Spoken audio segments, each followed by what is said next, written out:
Let's go, man. Go get him, man.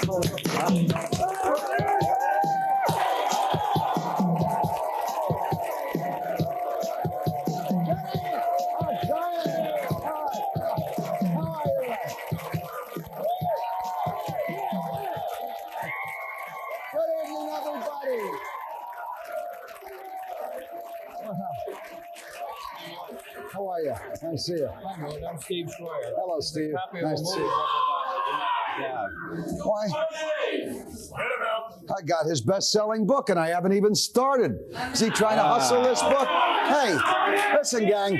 I love my job, but I got really one problem, all right? It's that, well, it makes me a member of the media, and I hate being associated with the left-wing, knee-jerking, pablum-puking press. Is the media biased? You bet your buns it is!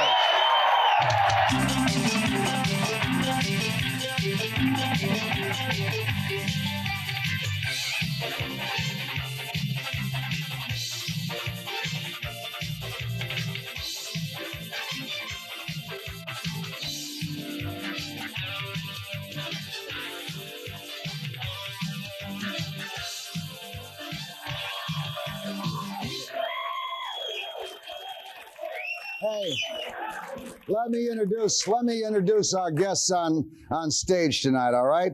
To my left is Philip Nobley, who's the article editor for Penthouse. How are you, Philip? Fine.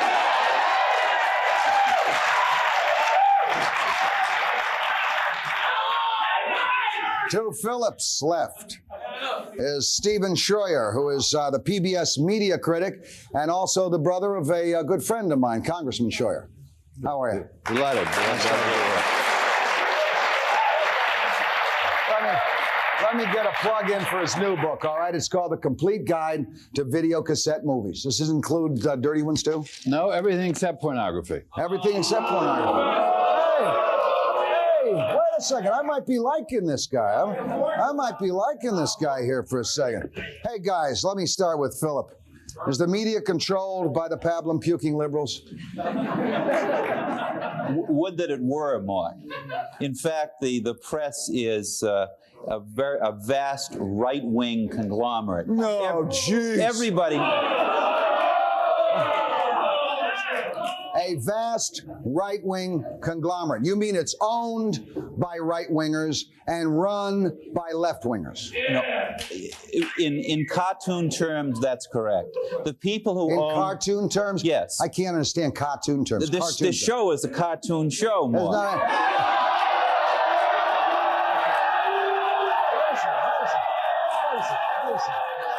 Wait a second. If this show is a cartoon, and he's making fun of you, then he's goofy. Yeah!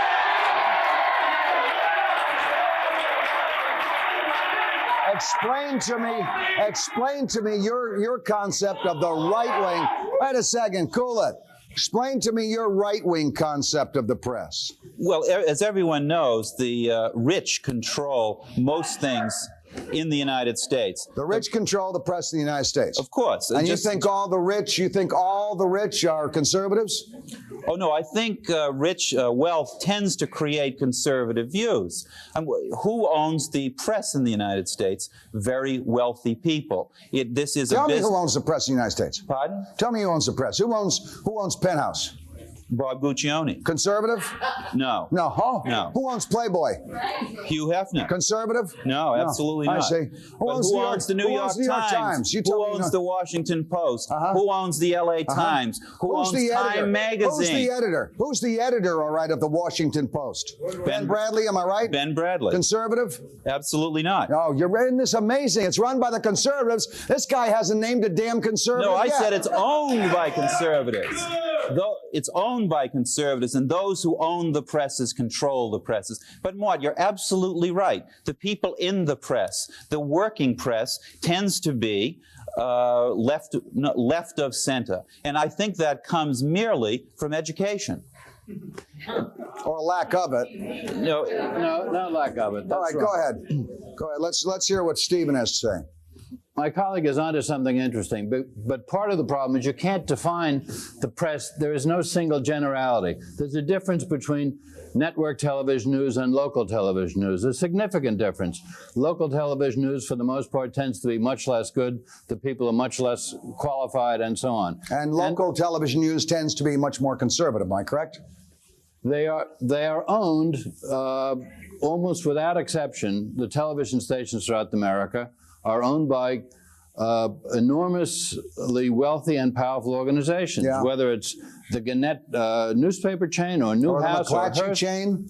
I know about the McClatchy chain, but they're an exception to the rule. But for the most part, the overwhelming percentage of the newspapers in America have, in the last elections, have endorsed Republican candidates for president. Now, I'm not saying that's right or wrong. It's simply a statistical fact. But you can't lump the press together, Mort. There's a difference between the Nation magazine and the National Review, and there's a difference between the National Enquirer and Time or Newsweek and so on. Not much. Not much. They both go for sensationalism. They both go for anything that sells papers, anything that sells magazines. Let me ask you a question. Let me ask Mr. Scheuer a question. Sensationalism. Go ahead. Let me ask Mr. Scheuer a question. Isn't it true that the liberal press defeated Judge Bork before he even opened his mouth? No, I think it isn't. No, it isn't true. Isn't it true that the liberal press, That's categorically forced untrue. It's categorically, positively true. No, honest difference. My categorically are just as good as yours. The liberal press and the conservative press express the point of view of the liberal intelligentsia. It just so happens in this case there was any such thing as intelligent liberals. In this case, let him talk. Let him talk. The liberal intelligentsia happened to have persuaded the nation. We were right on this issue, and we won. That is the liberal intelligentsia. The country lost, and the liberal intelligentsia, which makes up approximately 5% of this nation, dictated to this nation what the hell would go on. No, it didn't dictate. Told the nation what was going on. It dictated. It got a judiciary. It got a judiciary committee so upset, so concerned with their own political well-being that they were able to go along with anything that the press said. You defeated Bork. You defeated Bork. Philip, you know it. I mean, Philip, you know it. They defeated Bork before he even opened his mouth. Mort, there was a very extensive nationwide coalition of an enormous number of disparate groups. There were church groups, hundreds of church groups and other organizations that were opposed to Bork. There were civil rights groups, there were women's organizations, there were educational institutions. You can't characterize it as just a liberal group. There were groups of all persuasions, and including an enormous number of constitutional scholars. Stop touching each other on the stage.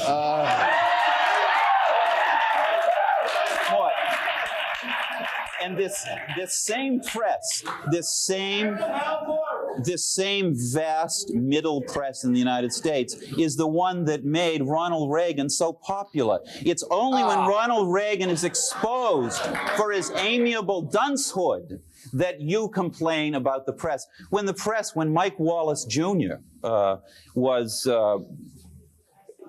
When he wrote a book about Nancy Reagan, I didn't hear you complaining. In fact, when the press gores the right, it's controlled by the left. But when the press praises the right, then it's... when did the press, wait a second, I know it's tough, we've run out of this segment, I don't give a damn. When did the press, all right, praise the right? Please tell me that. Ronald Reagan got away with murder for 7 years because the press was asleep with Ronald Reagan. Well, first thing is, let me tell you something, pal. I mean, some of the members of the press, I'm sure, would love to sleep with Ronald Reagan, but only Nancy does, all right? Let me tell you something. Ronald Reagan has not yet been in office for 7 years, so don't say he got away with murder for 7 years. He'll be in office January 20th for 7 years. Are you going to quibble, Mort? Mort, there's one very So this is more of the great press's knowledge of current affairs. You asked about one of the important press groups. There is at least an important issue to consider. All three of the commercial television networks, who have enormous power and influence, have in the last couple of years been acquired by outside companies. NBC, which had been owned by RCA, but essentially an independent, General Electric. is now owned by General Electric. there is a widespread concern among members of the NBC News department that there are already certain kinds of subjects having to do with General Electric's posture in the defense industry and other kinds of subjects that are essentially off limits. General Electric started a political action campaign asking NBC News to contribute money to that. And only when it became such a momentous embarrassment did they withdraw it. And they said the contributions to the political action campaign. I'm going to take a break for a second now, all right? But I want you to think for just a second. I just want you to think for a second about your brother, all right? The brother, the congressman, and what kind of political action funds he gets monies from, all right? Fine. So you're not opposed to political action. Yes, I am. Who runs the media anyway, huh? Stay tuned. We'll find out. Everybody, welcome back. I want you to meet some new guests who are on stage with us tonight, and also our first guests, Philip Nobley and my friend Stephen Scheuer, are down at the Loudmouths now, appropriately named for members of that side of the press. Reed Irvine, Michael Massing from The Nation magazine. Reed Irvine is with Accuracy in Media. Reed, tell me, I think you can give me this answer by the name of your organization. What I'd like to know is, who are these people you accuse of being inaccurate, and what is their motivation? And I accuse them of being inaccurate also. Well, Mark, going back to your first discussion, surveys have shown that 2/3 of the people that work in the media, the editors and the reporters, are liberal left. Now, these are surveys. How do you identify them as liberal left? Well, let me cite a survey that was done by. How many of them voted for Jimmy Carter? Well, there was 81%. According to a survey done by Lichter and Rothman, and that is the minimum of the vote for the Democratic candidate for president in the election since 1964. In 64, it was as high as 94% for Johnson over Goldwater. So that gives you some idea of where they're coming from. But virtually all of the papers they work for endorse the Republican candidate. Once every 4 years, the publisher gets a chance to endorse a candidate. But the reporters and the editors who are deciding what is going into the paper, they're working every day. And they're putting their prejudices and their biases in the news every day, day in and day out. And the publishers, including Arthur Rock Sulzberger, who is the publisher of the New York Times, who is not a conservative, as you know, Steve, nor is Kay Graham at the Washington Post. These people, they don't go down and say what goes into the paper, what's going to be on the front page. They're out of it. Reed, you know that. Reed, I've read the Accuracy in Media materials. If the liberal press is biased, then so are you. I agree. This is a... You're absolutely right. I am biased, and I'll tell you why I'm biased. I'm biased in favor of freedom, in favor of the free enterprise system we have in this country, in favor of defending it and protecting it, and I have never made any bones about that since I started Accuracy in Media 19 years ago.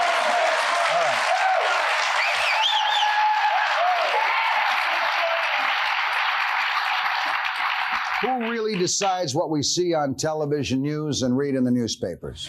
The people that decide are the producers, people whose names you don't even know, whose faces you never see. The producers, the writers, and then they put up a Dan Rather or a Peter Jennings, the pretty boys up in front, who will read the scripts that they're presented with, for the most part. And they do some very atrocious things. Let me give you an example. Incidentally, my producers damn well don't select my topics. Well, and you're different. They're a bunch of liberal. Anybody looking at you, Mortin, knows that nobody tells you what to say.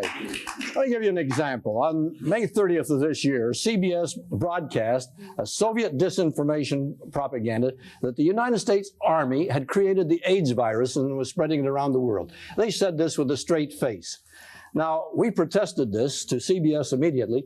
We got a letter back from the executive producer of the CBS Evening News who said he didn't see anything wrong with this, anything they had to correct. His name is, guess what? Anybody ever hear him? Tom Batag. You never heard of the guy, but he's the guy that decided. Now, I'll have to tell you something. CBS to this day has not corrected it, even though the Soviet Union, TASS itself, the news service of the Soviet Union, has come out and said this is a lie. This is not true. Eminent Soviet scientists denounced it. And CBS wouldn't even report that. They leave this lie, defaming the United States, floating around the world, the last word out of CBS, and that's it. Now, let me ask Mr. Massing to respond, all right? We're just leaving him sitting Well, there. I do know Tom Batag. I happen to have met him on several occasions. And based on what Reed is saying, you get the impression this guy walks around with a cap with a red star on his head. And I think that's ridiculous. I know these people who work these shows.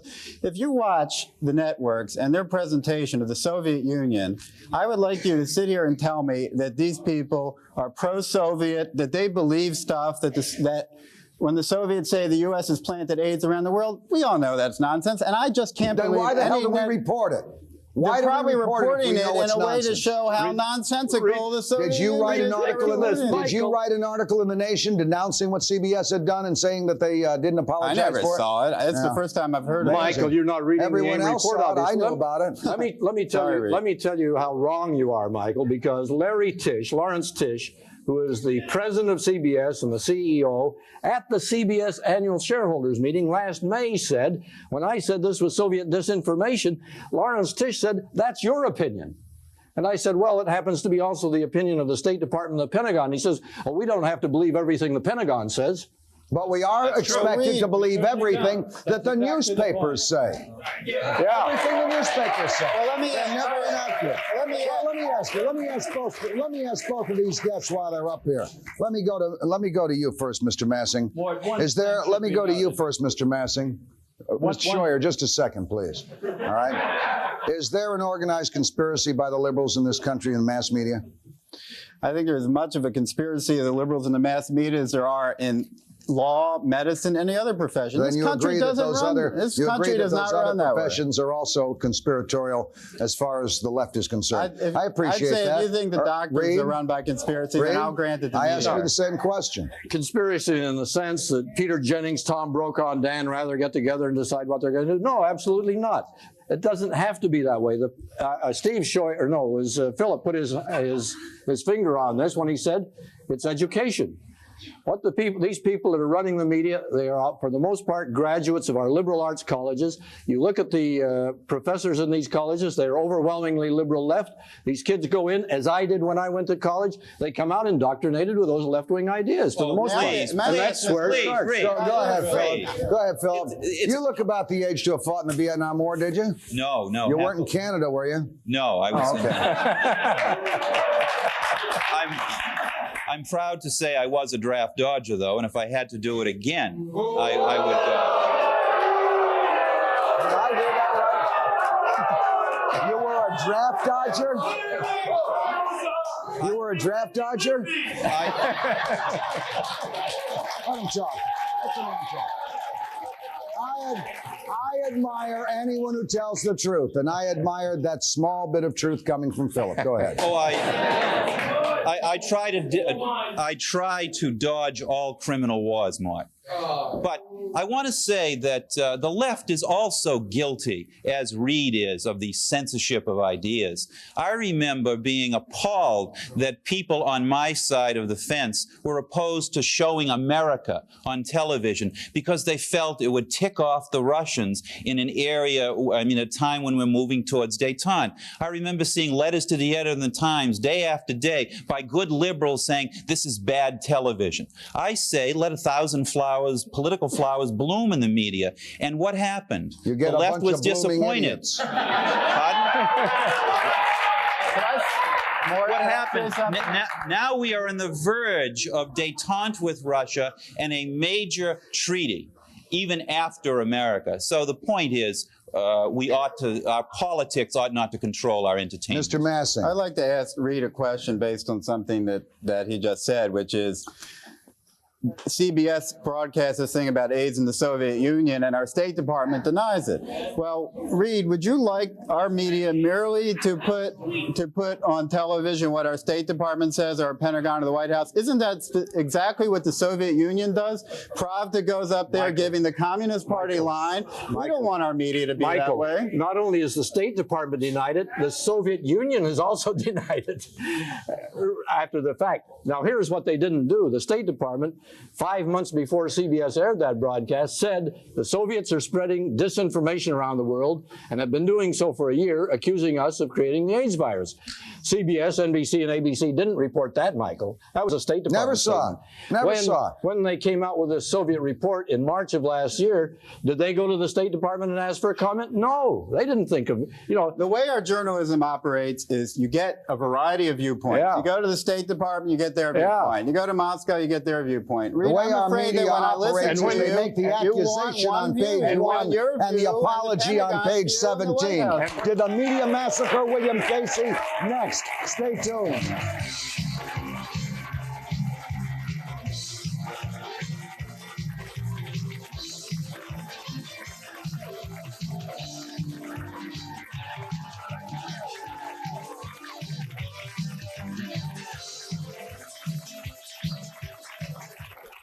All right, if you got a scorecard, you can follow the players, all right? We're going to give you the players again on home base up here on stage. Michael Massing is with us from The Nation, Reed Irvine from Accuracy in Media, and Bernadette Casey Smith, the daughter of William Casey, the former CIA director, now deceased. At our loudmouth, of course, Philip Nobley from that esteemed publication, Penthouse. And, of course, I knew there'd be one of you out there, all right? And, of course, the syndicated columnist, Datsun Rader, with us at the other loudmouth. Good evening, Datsun. How are you? Let me start our round robin here with Mr. Massing. Mr. Massing, I understand that you have just read Bob Woodward's book, all right? Do you think William Casey was massacred, and explain? I think that the book it's a 508-page book. I think it's good for 507 pages and very unfortunate on the last page, which is a famous scene in the hospital, which I think rings it's fishy. I think it probably happened, but I think it cast a pall on the rest of the book. I think that it has unfortunately made a very good book seem very questionable in many people's minds. Incidentally, gang, for the second time, we invited the wily Mr. Woodward to join us tonight. Gutless wonder that he is, he refused to show. All right. Bernadette, what Mr. Massing has said, if I can paraphrase you, and the press always paraphrases me, so I'm sure you won't mind. What you have said is that book was a good and fair reporting of William Casey, except for the last 2 pages, which indeed maybe happened in your mind, but cast kind of a doubt on the rest of the book. So you're saying the first 505 pages were fair. With the exception of the final scene, I think it was the exception of good the book. Final scene. Well, of course, if you were a critic and you were of course criticizing a play, if the last scene was bad and left you with a bad ending, you'd say it was a lousy play. Was it a good book or a bad book? I like to think that I can take a whole book together and not be just focused on one particular thing, which people in the press have. Bernadette, Mr. Massing seems to feel that this is a very good job of reporting. You obviously disagree, I would hope. Why? Well, I feel it's a novel. It's a novel masquerading as journalism. There's nothing to the book. There's no point of the book but for that last scene. That is the hook that makes everything else in the book understandable. There would be no book. He would have nothing to sell if he didn't have that last scene, and that never happened. He had no way of getting to the hospital, and unfortunately, and I wish it weren't true, but my father couldn't speak. So, I mean, What about the rest of the book did you really object to? What about the rest of the book? He says, what about the rest of the book? None less than William Safire, the conservative columnist in the New York Times, he basically agreed with me. He said he also objected to the last scene, but he said, this is an excellent book, and even Mr. Casey's admirers should accept it as probably the most accurate portrayal of a very committed man we're likely to get. Let's find out if Mr. Safire's right. Here's his daughter. There could be no greater admirer. Bernadette? I call it, believe me, journalism. He has all these facts. My father was the biggest critic about leaks in the government. To think my father would tell secrets on the American government that could jeopardize this country to a reporter And any reporter who ever interviewed Dad would kind of definitely agree with me. He would not give information out. But your father was also very shrewd. He knew how to use the press. He realized Bob Woodward is the best investigative reporter in the country, is writing a book about the CIA. I could see your father saying, I am going to engage him in a conversation because by doing so, I might be able to lead him in certain directions where he will see the world from my viewpoint. Now, he assumes, he assumes that he can put words into your mouth. So why don't you put a few into his? You knew your dad. He would. I mean, it's, of course. Do you think he didn't talk to Woodward? No, he talked. First of all, Woodward said he met with Dad 48 times. There are 8 documented meetings. He had dinner with my parents numerous times. He said he came to the house once for a brunch with about 12 other people. And then he said, it's just ridiculous. Then all the other times were at big parties, 100 people. My father He possibly did talk to him there, and that was the 48 times. He may have exaggerated. Boy, can we stretch it when we want to get a story? Can the press stretch it? Let me say, we've done a name report. The title of it is Bob Woodward Lies Again. Now, Bob Woodward has been getting away with lying ever since the Watergate days. No, before that. He got away with it in Prince George's County. Yeah, no one ever brings that up. That's right. The guy that he belittled up there who ended up collecting in a lawsuit against him, and it was hushed up. And what about Watergate? Was that a total lie? Let me tell you something. I find it amazing that Bob Woodward's sources are always unidentified, known as Deep Throat. Not true. Who the hell knows? I mean, there's Linda. Are you defending Did he meet with Linda Lovelace? Are you defending Richard Nixon? Or a man who is lying in a hospital bed with a tumor and can't talk. These are all the guys that he taught. These are his close sources. I say that Bob Woodward is a liar and a coward. Mort. Don't point at me. Bernadette. Now, Bernadette. the point I want to make. Read just a second. Yeah. Bernadette. Don't you think is it's unfair to accuse a man like threat that when he's to not our here? national security? I think definitely they are. I think telling, the press is very important in America. I think it does, if it does an ethical job where it takes responsibility for what they say.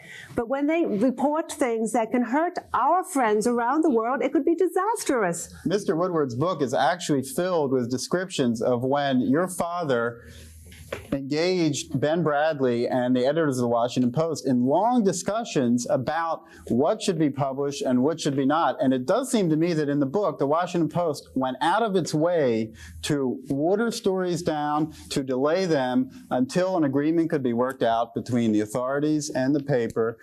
Oh, listen. Agreeing that they would not Come on, believe. Michael, listen. Come on. Miss Bob Casey, Woodward. I think we're in danger of trivializing this issue. And Mort, if I may say Not so, trivial to Miss Casey. I think you have crossed that line already. It's not trivial to Miss Casey. I didn't ask you. You can write any damn thing you want about me, pal, as you will, and it'll all come from here.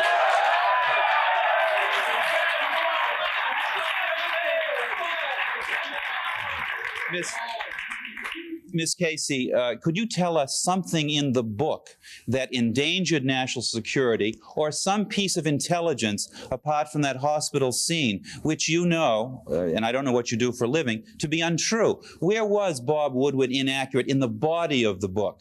And what actions did your father supposedly commit in that book that make you ashamed? I am never ashamed of my father. He was a great patriot.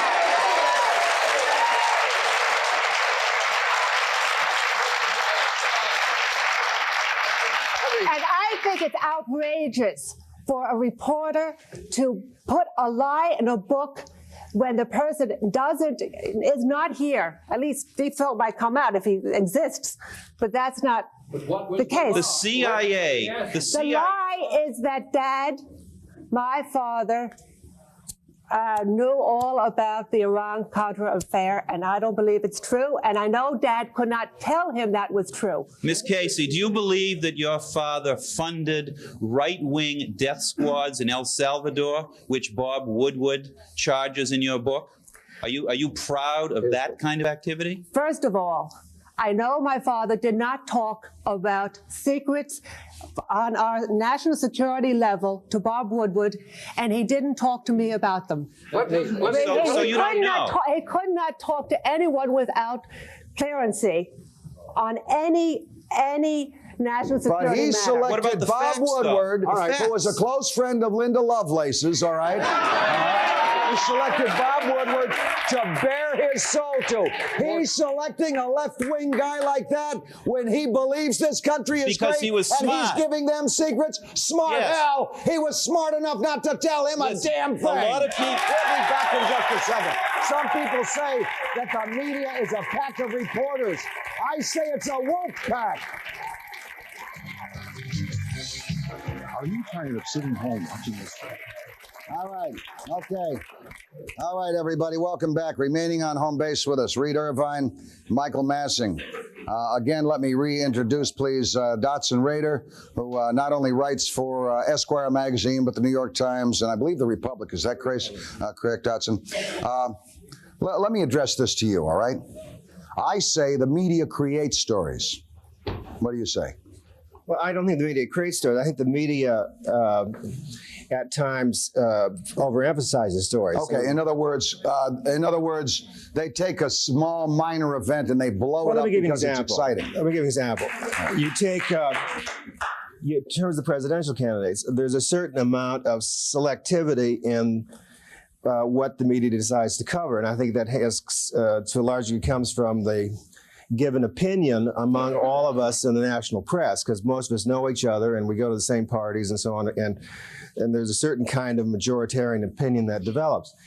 In the presidential race You feed now, off the each question other is, like sharks. I mean, why do you get, I mean, there's a real question in my mind is why did we go after Gary Hart?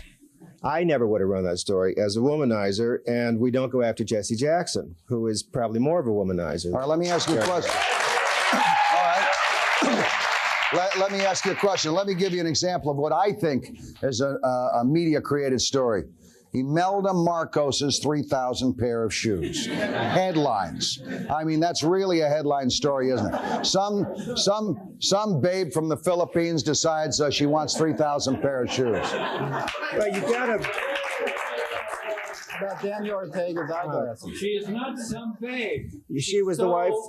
30 or 40 million. Get up to the loud mouth. Your mouth isn't that loud. We need you to microphone. Well, to a degree, two things that interested me tonight is there seems to be on the part of Miss Casey, for example, a certain amount of ignorance of what the methodology of journalism is in terms of sources and the double and triple checking of sources. The Times or the Post or any national media, there are very strict rules in terms of what can and cannot be run.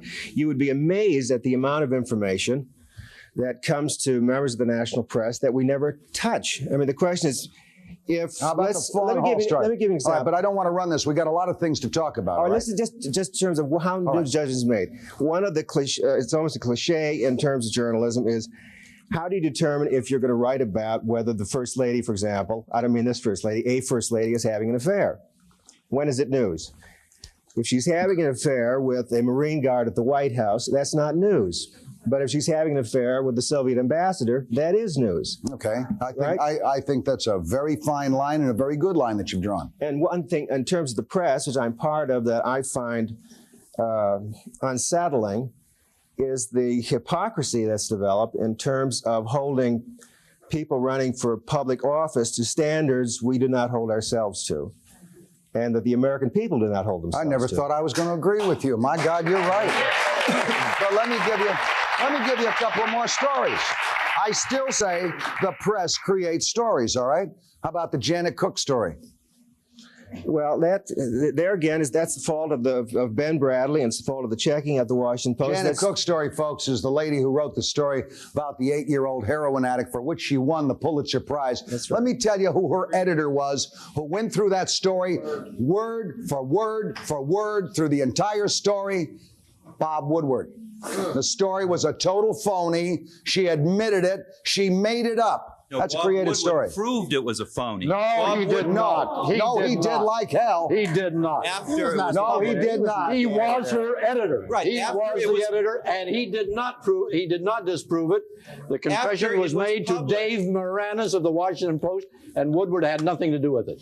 After it was published. More misinformation, Philip. No, you were wrong. Philip, more misinformation, all right? It was Dave Moranis and not Bob Woodward. Jim and Tammy Baker, a very, very meaty story. I'd expect to read that in the Star. I did. I'd expected to read it in the Inquirer. I did. All right. I didn't expect it would hold the attention of the front pages of the major press in this country for as long as it did. Some ugly guy who's making it with an ugly girl because he's a minister. Yeah. Let's take a break for just a second. Does the media report news or does the media make it? We'll find out, all right? Geraldine Ferraro's press secretary next.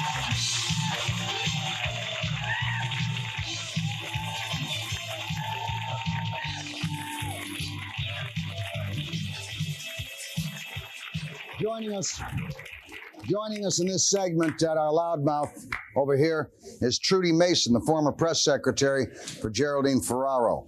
Now, well, wait a second now. You know, I got to tell you, I think what we're getting into with the press, I think they have a wolf pack mentality. You know, the wolves all descend. They all descend and they like to feed off the same body. Maybe we'll get some information from Trudy. You've been in the wolf pack. How does it start? Well, I feel like I'm in the wolf pack right now. So Okay. I've been sitting very patiently waiting to say something, so I hope I'll be given the opportunity to.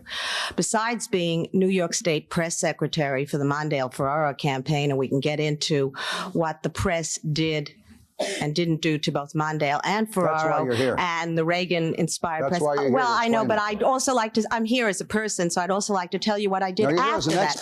You're here as an expert on the Ferraro situation.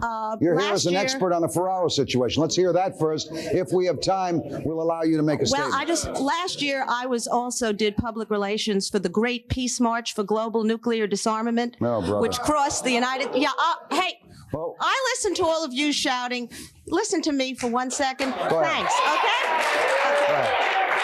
Let me tell you, this myth about the, quote, liberal establishment press, I couldn't get a story about the Great Peace March in the New York Times or in the Washington Post. It was boring. No, it wasn't boring. What do you know about it? Even the problem-puking liberals knew that was boring. Let's hold hands for nuclear peace.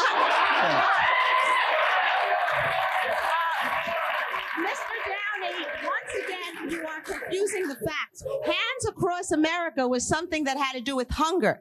You've got some very hungry people out here right now.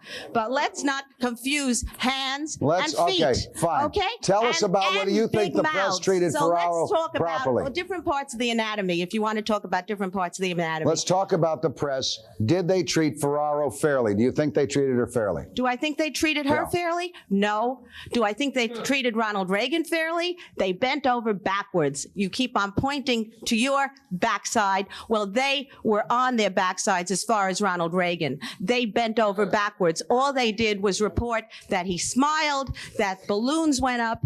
They treated Jerry Ferraro terribly unfairly. How? When the same thing about income taxes came out about George Bush, it was played over in one day and he was patted on the head. Jerry Ferraro, it began. Well, let me hear what Dotson has to say. The reason for that, I mean, the press turned on as a sport. I've known Jimmy Carter since he was governor of Georgia. Jimmy Carter's a mean man. I mean, he's a very difficult man to like. Ronald Reagan, when he first got in, the first time I met him, I met the first lady. I can't stand what he stands for, but he is so amenable. He is so kind, he's so friendly and thoughtful that you sit down to write a story about him and you pull your punches because you don't want to hurt the old guy. I mean, it's literally true. And you do a story he likes, he calls you on the phone, which Carter never did, Nixon never did. This White House does a lot of stroking of the press. We all have egos. And whether we're liberals or conservatives, we all get a little dizzy when we're invited to a state dinner as a reward. And that's what it's about. I mean, he played the press's ego better than any president since Roosevelt. a number of times I've talked to my friends in the press, and yes, I have friends in the press also, and I have said, and I... Didn't do you much good when you were working for Ferraro, did it? No, let me tell you something. Because the press gets onto a story. Yeah, they will play very nicely for a president who smiles and who kind of salutes smartly when he gets off the helicopter. Fun of that? You're making fun of that? I'm not making fun of anything. I am stating a fact. Salute smartly. Well, what would you call it? Isn't that? I would call it respect for the people who are guarding his life for the military of this country. Respect that very few presidents have had. Respect that your candidate didn't have. Okay, now let me just tell you that what the press has said very simply, and what you're doing right now too, you're trying to boost up your ratings by sensationalism. Honey, I can't boost my ratings with someone as boring as you. You're boring. You're boring. You're not telling me anything. If I was going to boost my ratings, I'd get the real person here. Your old boss. You're nothing. You're a zero. Forget it. Go ahead, Mr. Scheuer. Go ahead, Mr. Scheuer. One of the most... You know me well enough to call me honey, okay? What should I call you, bitch?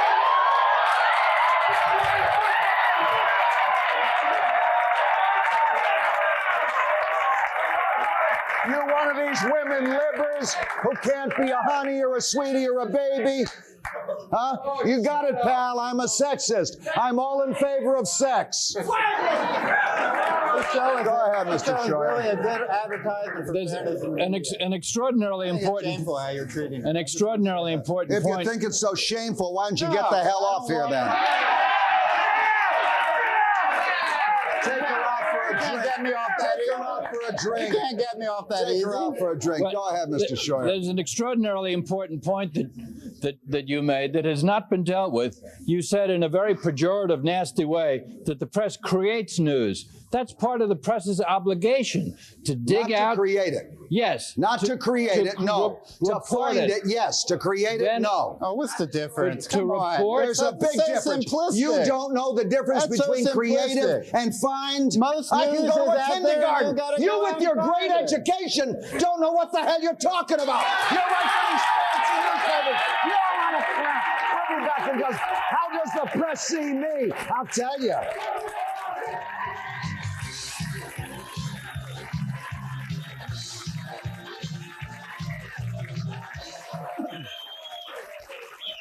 We've got very little time left. I want to go to this nice lady, Trudy Mason. Sweetheart, it's your turn. Thank you, darling. Yes. You're welcome, Angel. Okay.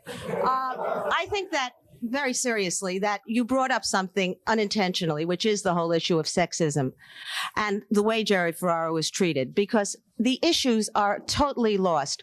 Whether it's 500 people marching across the United States to end the madness of nuclear armament, or whether it's the issues that Fritz Mondale brought up and Jerry Ferraro brought up during the campaign, which are all coming home to roost right now, whether it was aid to the Contras or whether it was the budget. When Fritz Mondale talked about the fact that we were facing the greatest deficits ever, everyone poo-pooed him. Okay. And Ronald Reagan. There's only so much time. I just want to say, there's only so much time.